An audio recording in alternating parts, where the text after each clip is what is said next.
जय हिंद दोस्तों। स्वागत है आपका हमारे ई पाठशाला सेंटर यूट्यूब चैनल में। पिछला वीडियो में हमने पंचायती राज अधिनियम में ग्राम पंचायत गठन देखा था। वो धारा 17 तक हमने देख लिया था। उसी वीडियो को हम और आगे बढ़ा रहे हैं। तो हमने धारा 17 तक कल देख लिया था। आज का हमारा टॉपिक है धारा 18। धारा 18 क्या बोलता है? बहिर्गामी सरपंच, कुछ बातें नीचे लिखी होंगी। बहिर्गामी सरपंच का कार्यभार सौंपना। अभी बहिर्गामी सरपंच क्या होता है ये पहले आप समझ लीजिए। बहिर्गामी सरपंच का मतलब है पुराना सरपंच। पुराना मतलब कौन? जैसे आज इलेक्शन हुआ है ना, जैसे हर पंचवर्षी में इलेक्शन होता है। तो इलेक्शन होके पहले ए सरपंच था, करंट में पहले ए सरपंच था। अब इलेक्शन के बाद बी एक सरपंच बन गया, तो ये जो सरपंच है इसके अंदर जो भी कागजात होंगी, डाटा होंगी, कैश बुक होगा, जो भी होगा, जानकारी से लेके रुपया पैसा जो भी, वो एक एक हिसाब इस नए सरपंच को देगा। ठीक है, एक एक हिसाब एक नए सरपंच को देगा। हम इसे बहिर्गामी सरपंच बोलते हैं, क्योंकि ये बाहर चला गया है पंचायत से, तो ये बहिर्गामी सरपंच होगा। ये नहीं, ये तो नया सरपंच है जो बाद में चुन के आया है ना। तो पहले जो सरपंच होगा इसको बहिर्गामी सरपंच बोलते हैं। तो ये आपको समझ में आ गया। तो आज का हमारा ये 18 नंबर धारा टॉपिक है बहिर्गामी सरपंच का कार्यभार सौंपा जाना। जैसे जब कोई नया अधिकारी आता है तो पुराने अधिकारी उनको कार्यभार सौंपते हैं, उसी प्रकार जो पुराने सरपंच है नए सरपंच को संपूर्ण कार्यभार सौंप देता है, संबंधित सारे दस्तावेज, रुपया पैसा, सब चीज़। तो इसी को लिख रहे हैं, नए सरपंच को पुराने द्वारा कार्यभार सौंपा जाना। नहीं सौंपने पर, जैसे वो कार्यभार नहीं सौंपता है, घुमाता है, आजकल परसों रुपया पैसा नहीं देता है, या कोई संबंधित जो सरकारी जानकारी है, डाटा जो उसके अधीन रखा हुआ है, अगर वो नहीं देता है, वो मना करता है, बार बार आज आना, कल आना, ऐसा, या फिर नहीं दूंगा, इस प्रकार का अगर कोई बातें करता है तो वो तहसीलदार के आदेश पर सौंपेगा। पहली बात तो ये है कि उसको सौंप देना चाहिए। उसका कर्तव्य है कि जैसे ही नया सरपंच आया तो जैसे ही नया आया तो पुराना का दायित्व है कि वो अपना सौंप दे। अगर नहीं सौंपता है तो एक तहसीलदार एक आदेश निकालेगा भाई कि नया सरपंच चुन के आ गया है, आप नया सरपंच चुन के आ गए हैं, आप पुराने हो गए हो, अब कार्यकाल नहीं रहा आपका, तो आप अपना संपूर्ण कार्यभार नए सरपंच को सौंप दीजिए। ऐसा तहसीलदार के आदेश पर आएगा। इस बात को आप याद रखी रहेंगे कि किसके आदेश पर, तो तहसीलदार के आदेश पर होगा। ये एसडीएम नहीं होगा, यहाँ पे तहसीलदार होगा। आगे बोलता है यदि तहसीलदार की वो बात नहीं मानता, मतलब लिखित में भी यदि तहसीलदार की वो बात नहीं मानता है, लिखित में भी वो तहसीलदार की बात नहीं मानता है, तब उसके लिए क्या वो है, दोष है। ये देखिए, अगर वो तहसीलदार की भी बात नहीं मानता और उसके बाद अगर वो दोषी पाया जाता है, कार्यभार नहीं सौंपता या किसी के, और अगर कार्यभार नहीं सौंपता तो वो सीधी सी बात है कि उसको दोषी माना जाएगा।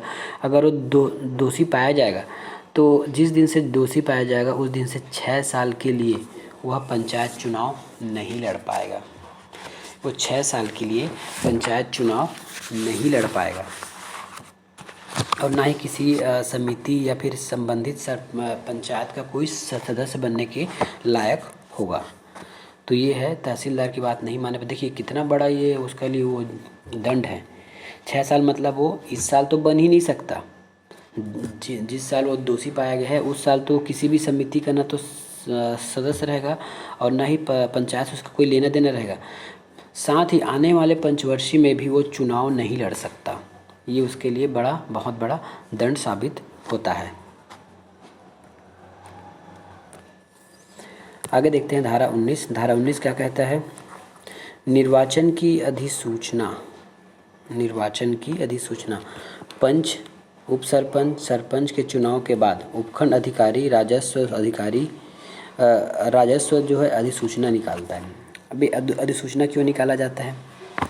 जैसे आपके ग्राम पंचायत में पंच का निर्वाचन आपके वार्डवासियों ने कर लिया, सरपंच का चुनाव आपके पूरे गांव मिलकर जो मतदाता सूची में नाम दर्ज है 18+ लोग वो कर लिए, उप सरपंच का चुनाव चुने हुए पंच लोग आपस में मिल के कर लिए।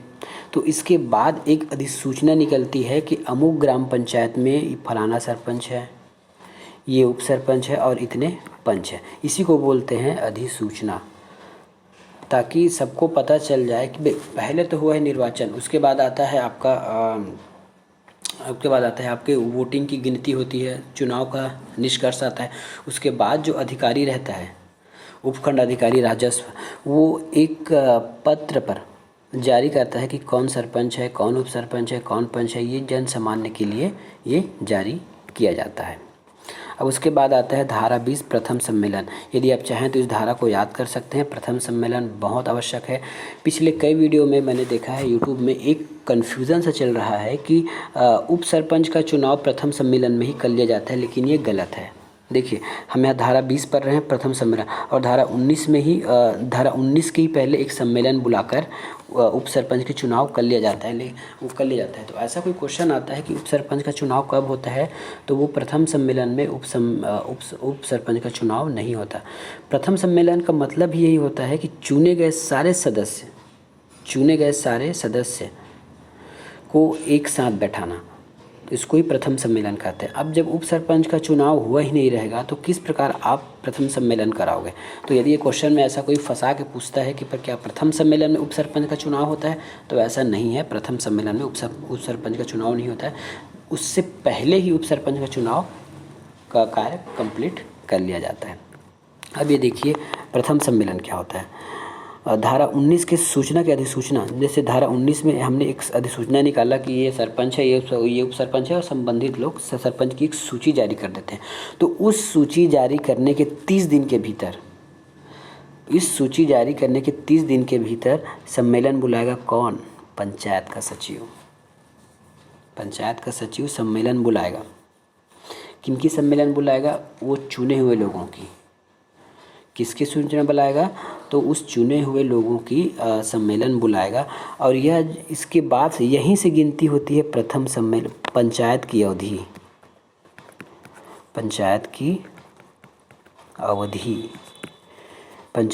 यहीं से तय होती है प्रथम सम्मेलन से 5 साल के लिए। ये क्वेश्चन पूछता है, हजारों बार पूछा है।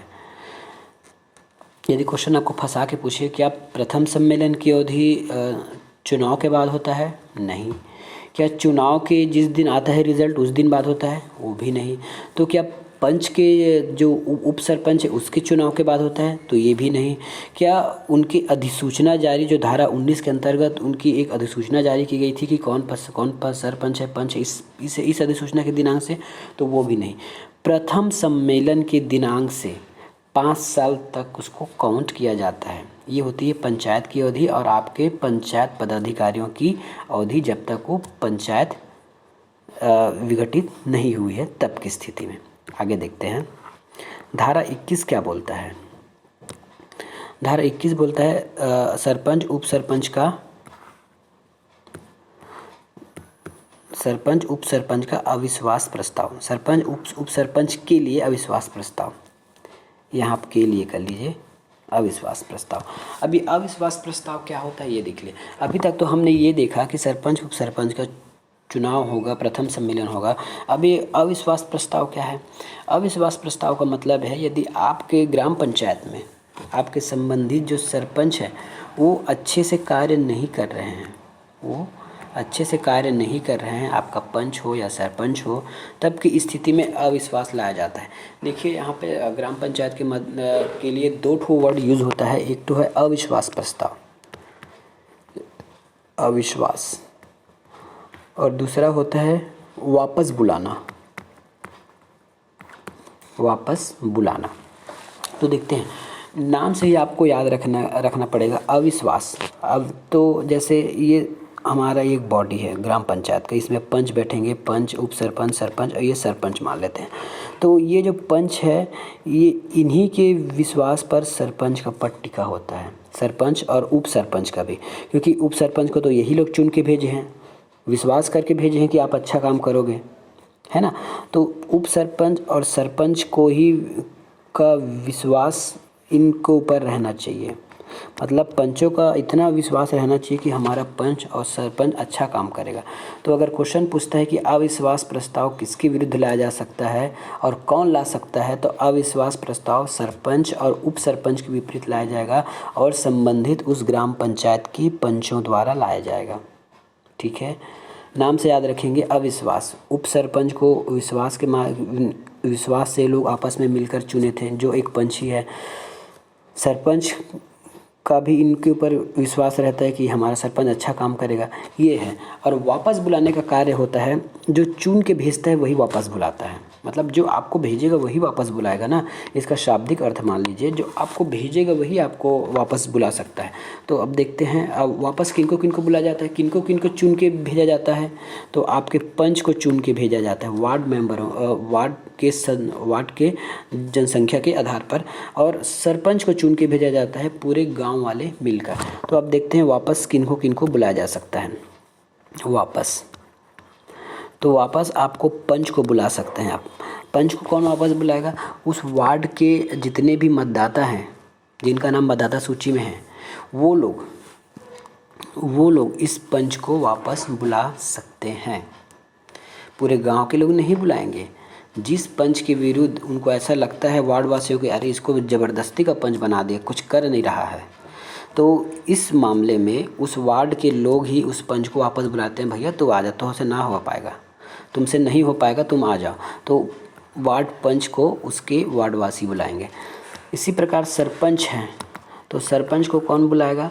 तो सरपंच को बुलाएंगे पूरे गांव। देखिए सरपंच को भेजा किसने था? तो पूरे गांव वाले ही ने मिलके भेजा था सरपंच को। तो पूरे गांव वाले ही मिलके सरपंच को वापस बुलाएंगे। तो बोले भैया तुम भी काम के लायक नहीं हो, तुम भी वापस आ जाओ। और वापस बुलाने का मतलब ये होता है कि उसका पद खत्म हो रहा है। ऐसा नहीं कि घर में चाय पिलाने के लिए बुला रहे हैं, पद खत्म हो जाता है, ये है। नेक्स्ट देखते हैं। अब ये आपको समझ में आया होगा सरपंच और उप सरपंच का कैसे वापस बुलाया जा सकता है। ठीक है, कौन बुलाता है ये देख लेते हैं।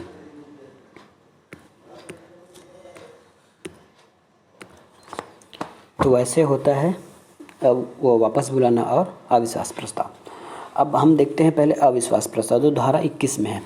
अविश्वास प्रस्ताव लाता कौन है? तो अविश्वास प्रस्ताव लाते हैं पंच लोग। प्रस्ताव पहले तो इसके लिए प्रस्ताव लाया जाएगा। प्रस्ताव मतलब उसके लिए आवेदन दिया जाएगा कि हमको अविश्वास प्रस्ताव लाना है। तो कुल पंच, आपके ग्राम पंचायत में जितने भी पंच होंगे उनके कुल का 1/3, यदि आपके गांव में 20 सरपंच है तो उसका 1/3, 3 6 18, कम से कम 18, 3 7 21, कम से कम 18 19, आपका 1/3, आपका 1/3, 20 का 1/3 देख लीजिए। 20 का 1/3 आपके, सॉरी मैं गलत कर दिया, 1/3 होगा लगभग 6 से 7 सरपंच यदि लिखित में पंच लिखित में आवेदन करें, किसको? कलेक्टर को आवेदन करें कि हमारे गांव में जो पंच है, सरपंच है और उप सरपंच है, उन पर हमको अविश्वास नहीं रहा, उन्होंने अच्छे से काम नहीं किया, पूरा घपला मचा दिया है, तो इनके लिए उनको अविश्वास प्रस्ताव लाने के लिए कलेक्टर को पत्र देना पड़ेगा। अब ये है कि सरपंच और उप सरपंच के तो अलग अलग आवेदन करना पड़ेगा। वैसे तो दोनों के खिलाफ एक साथ अविश्वास प्रस्ताव नहीं आता, लेकिन ऐसा कोई नियम में भी नहीं लिखा है कि नहीं आ सकता है, लेकिन आपको अलग अलग आवेदन करना पड़ेगा। कि एक आवेदन में लिखेंगे हम अपने सरपंच से त्रस्त हो गए हैं, सेकंड आवेदन में लिखेंगे कि उप सरपंच से भी उसी प्रकार त्रस्त हो गए हैं महाराज, इनको निकाल दीजिए। तो इस प्रकार आप आवेदन कलेक्टर को देंगे कि हमें सरपंच और उप सरपंच के खिलाफ अविश्वास नहीं रहा, हमको अविश्वास प्रस्ताव उनके खिलाफ लाना है। तो कुछ कारण लिखकर, जो भी रीज़न होगा, ऐसे नहीं कि आपके लिए सादे पेपर में दे देंगे, कुछ रीज़न भी आपको लिखना पड़ेगा उसमें। तो ये आप कलेक्टर को आवेदन करेंगे। कलेक्टर 15 दिन के भीतर, कब से? जिस दिन आप आवेदन जमा करेंगे, 15 दिन के भीतर एक सम्मेलन बुलाएगा। कलेक्टर एक सम्मेलन बुलाएगा, लेकिन हाँ, कलेक्टर एक 15 दिन के भीतर सम्मेलन बुलाएगा। किनकी? आप ही लोग की, जो लोग पंच रहेंगे, उप सरपंच रहेंगे, सरपंच रहेंगे। और 7 दिन पहले इसकी सूचना आप सबको दे दी जाएगी। 7 दिन की सूचना ये सब आप सबको दे दी जाएगी। अब इसमें अध्यक्षता जो है पंच या उप सरपंच, इसकी बैठक की अध्यक्षता नहीं करेगा, लेकिन बोल सकता है।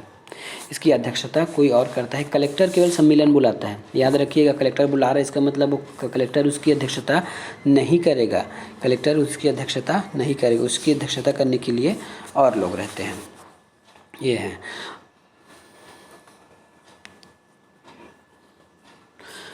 उसकी अध्यक्षता आपके डिप्टी कलेक्टर नायब तहसीलदार के रैंक के अधिकारी द्वारा उसकी अध्यक्षता की जाती है। उसको हम विहित प्राधिकारी कहते हैं। देखिए, आपको क्वेश्चन यहाँ फंसा सकता है। कलेक्टर जरूर आपके सम्मेलन बुलाने के लिए निर्देश देता है, लेकिन कलेक्टर आपकी अध्यक्षता नहीं करेगा, और वो जो सूचना है आपको 7 दिन पहले दे दी जाएगी ग्राम पंचायतों की कि हमने इस दिन पहले सूचना बुला लिया है। और उसके बाद क्या होगा, उसके बाद हम ये देखेंगे कि सरपंच उप सरपंच की बैठक अध्यक्षता नहीं करेगा, लेकिन वो बोल सकता है, मतलब वो बैठक की अध्यक्षता नहीं करेगा, क्योंकि अध्यक्षता करने वाले के पास पावर बहुत रहता है। वो चाहे तो सम्मेलन को ख़त्म कर सकता है, किसी और डेट को दे सकता है। इस प्रकार उनको अध्यक्षता करने की, अब सीधी सी बात है, जिनके ऊपर आरोप है वो कैसे किसी मीटिंग की अध्यक्षता कर सकता है, वो सीधी सी बात है। क्वेश्चन में जैसा आएगा तो आप अपना बुद्धि लगाकर कि इस बात को अब जांच कर सकते हैं कि जिसके खिलाफ यदि कोई जांच की कार्रवाई चल रही है, जिस पर कोई विश्वास ही नहीं रहा, तो वो कैसे अध्यक्षता कर सकता है। लेकिन बोल सकता है, क्योंकि अपने बचाव की बोलने की आज़ादी तो सबको है, तो वो अपने बचाव में उस सम्मेलन में बोल सकता है। इसकी अध्यक्षता करेंगे आपके नायब तहसीलदार, उसकी अध्यक्षता करेंगे नायब तहसीलदार, ऐसा है। अब इसमें होगा क्या, इसमें जैसे सम्मेलन बुलाएगा तो मान लीजिए तो ये सम्मेलन बुला लिया गया, ये अध्यक्ष महोदय बीच में बैठे हैं, ये सब आप पंच उप सरपंच जो भी हैं वो बैठे हैं। अब जो भी अध्यक्ष जो ये लोग 3/4 जो लोग हैं हस्ताक्षरित करके आवेदन दिए रहते हैं कि हमको सरपंच उप सरपंच को हटाना है, तो उनमें से एक को, जो अध्यक्षता करने वाले उनमें से एक को बोलेगा, भाई चलिए बताइए क्या बात था, आप क्यों इसके विरुद्ध अविश्वास प्रस्ताव लाना चाहते हैं। उसकी एक सुनवाई होगी। वो लोग बोलेंगे कि ये जो 1/3 सरपंच में से कोई एक पंच वहाँ खड़े होकर पूरे प्रस्ताव को रखेगा कि हमको सरपंच को क्यों नहीं रखना, क्या क्या गलत काम किया है, कैसे है, ये सब एक बार पठन किया जाएगा पूरा चीज़। ऐसा नहीं है कि केवल मतदान होगा, पहले सबके बीच, क्योंकि 1/3 अध्यक्ष, क्योंकि देखिए 1/3 पंचों ने ही तो आवेदन किया था कि इसको हटाना है करके, बाकी पंचों ने तो नहीं किया था। तो पहले वो जो 1/3 सरपंच हैं वो उनमें से कोई एक खड़ा होगा और क्यों आवेदन किया था, क्या कारण था, वो अपनी बात रखेगा। यदि उनको लगता है कि सरपंच इस लायक नहीं है तो वो अपनी बात रखेगा सभी पंचों के समक्ष। उसके बाद और कोई पंच जो है उस बातों का समर्थन करेगा। इस प्रकार लास्ट में आपका वो हो जाता है, आपको गुप्त मतदान किया जाएगा, मतदान किया जाता है कि पक्ष में या विपक्ष में आपको गुप्त मतदान करना रहता है।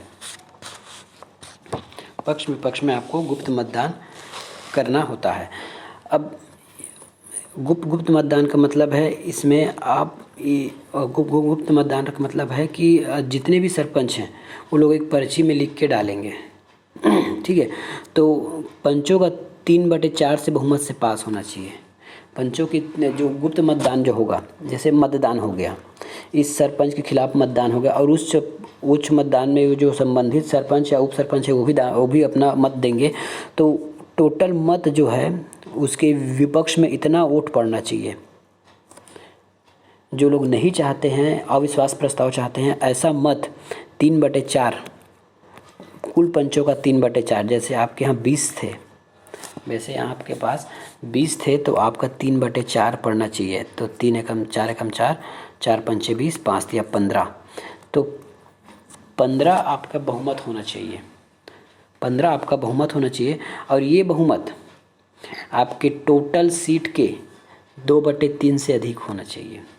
2/3 से अधिक होना चाहिए, ऐसा बोला जा रहा है। चलिए एक उदाहरण लेके आपको मैं समझाने की कोशिश करता हूँ। माना यदि पंचायत का गठन 12 पंचों से होता है, जैसे आपके गांव में 12 सीट है पंचों की आपके गांव में 12 सीट है, ठीक है। तो 12 में 2/3 होता है आपका, 12 का दो तिहाई होता है आपका 9। ठीक है, 9 है। और यदि उसमें से अविश्वास प्रस्ताव पक्ष में मत देने वाले की पद सरपंच रिक्त होगा।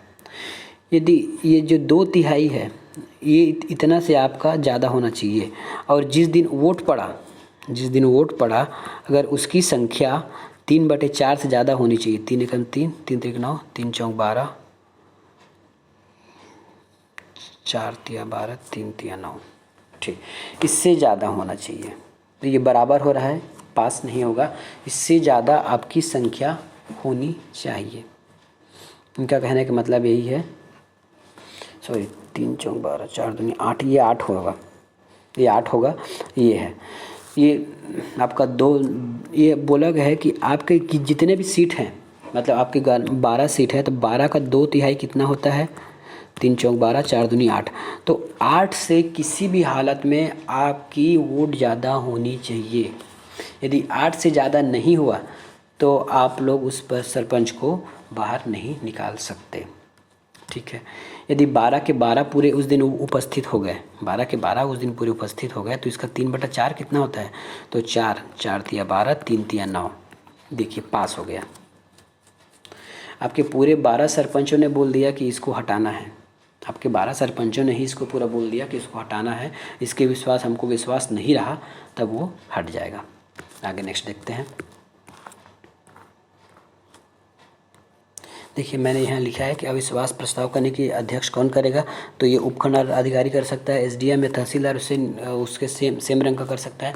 और आप कब नहीं ला सकते अविश्वास प्रस्ताव? आप कब नहीं ला सकते, ये देखिए, पदावधि के 1 वर्ष के अंदर नहीं जा सकता। जिस दिन से चुनाव होता है, जिस दिन से वो पद ग्रहण करता है, उसके 1 साल के भीतर आप नहीं ला सकते।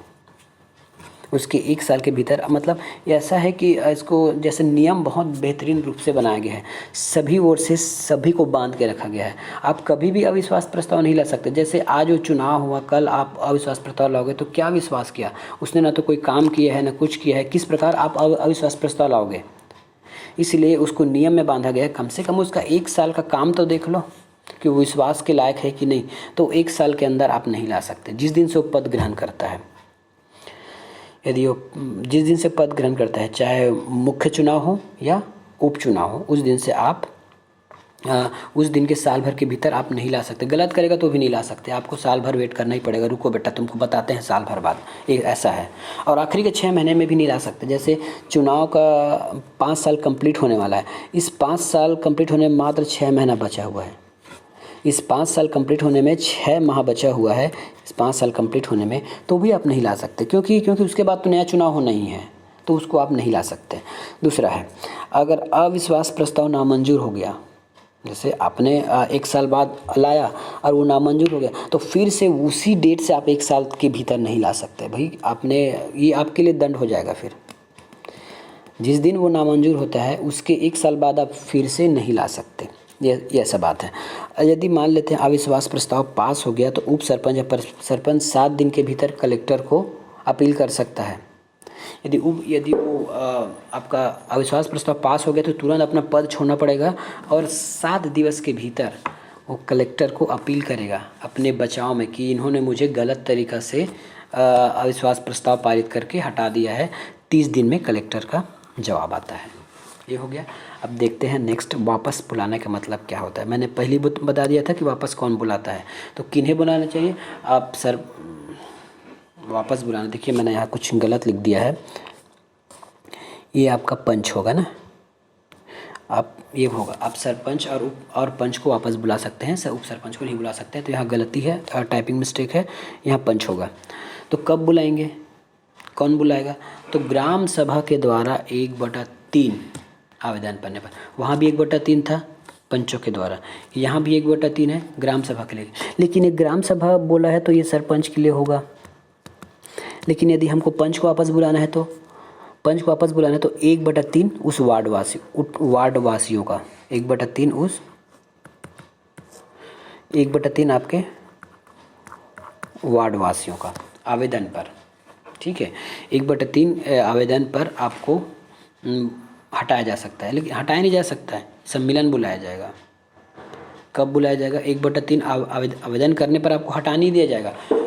1/3 लोग यदि अगर ऐसा चाहते हैं या फिर उनको ऐसा फील होता है कि आप उसके लायक नहीं हो, आपको वापस बुला लिया जाए घर में, आप चुपचाप बैठे रहोगे घर में, तो इसके लिए आपको 1/3 आवेदन करेंगे। उसके बाद एक सभा बुलाई जाएगी, उसमें बहुमत होगा, ये इसको साधारण बहुमत बोलते हैं, 50% प्लस।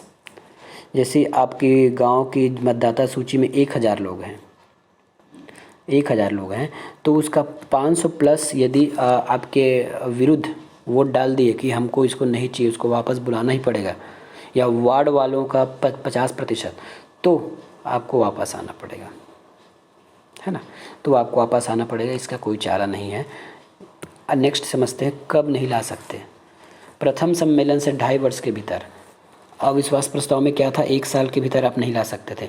इसमें आप 2.5 साल, मतलब जब तक उसका कार्यकाल आधा नहीं होता प्रथम सम्मेलन में, ये याद रखेगा, ये प्रथम सम्मेलन से 2.5 वर्ष के भीतर आप नहीं ला सकते, उनको वापस नहीं बुला सकते, वो अपने पद पे बने रहेंगे, ऐसा है।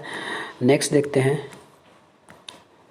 उपचुनाव की आधी अवधि खत्म नहीं हो जाती। उपचुनाव मतलब कि जब उपचुनाव को चुनकर कोई अभ्यर्थी आया है और जब तक उसकी एक आधी अवधि खत्म नहीं हो जाती, आधी मतलब जैसे उपचुनाव में कोई व्यक्ति 2 साल के लिए आया है, तो जब तक उसका 1 साल कंप्लीट नहीं होगा तब तक आप नहीं ला सकते, ये है। और 6 महीने पहले भी नहीं ला सकते, जैसे 6 महीने पहले भी आप नहीं ला सकते। जैसे निर्वाचन ख़त्म होने वाला है उनका कार्यकाल, तो 6 महीने पहले आप नहीं ला सकते, ऐसा है। और यदि पास हो गया तो पंच या फिर सरपंच 7 दिन के भीतर कलेक्टर को अपील करेगा, 30 दिन में जवाब आएगा, सेम कंडीशन जैसे उसमें था, ये है। तो ये हो गई आपकी ग्राम पंचायत की संरचना कंप्लीट हो गई। इसके बाद जैसे किसी सरपंच को कैसे बाहर निकालते हैं, कैसे उसका त्यागपत्र होता है, कैसे किसी अधिकारी द्वारा उसको निलंबित किया जाता है, रिक्त पदों की भर्ती कैसे होगी, हम ये सब जनपद पंचायत और जिला पंचायत पढ़ लेंगे, उसके बाद ये सब बातों की चर्चा करेंगे। तो आज की वीडियो में इतना ही। वीडियो पसंद आया तो ज़रूर लाइक कीजिए, नहीं तो नीचे डिसलाइक का भी बटन दिया गया है। लेकिन आप यदि करना चाहते हैं डिसलाइक तो मोस्ट वेलकम, लेकिन रीज़न ज़रूर बता दीजिएगा। धन्यवाद।